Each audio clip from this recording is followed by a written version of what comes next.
আমি ভারত সরকারের প্রতি আহ্বান জানাচ্ছি, আগামী 25শে ডিসেম্বরের মধ্যে আপনারা খুনি মৃত্যুদণ্ডপ্রাপ্ত শেখ হাসিনা এবং আসাদুজ্জামান খান কামাল এবং হাদির হত্যাকারী হাদির উপরে আততায়ী যারা ছিল, তারা যদি ভারতে আশ্রয় নিয়ে থাকে তাদেরকে 25শে ডিসেম্বরের মধ্যে আপনারা হস্তান্তর করুন, প্রত্যর্পণ করুন।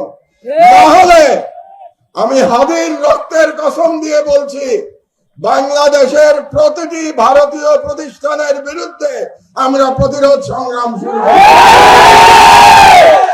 আমি সরকারের প্রতি আহ্বান জানাচ্ছি, 25 তারিখের মধ্যে যদি এই খুনিদের পাঠিয়ে দেওয়া না হয় বাংলাদেশে, তাহলে বাংলাদেশে কর্মরত প্রতিটি ভারতীয়ের ওয়ার্ক পারমিট বাতিল করতে হবে।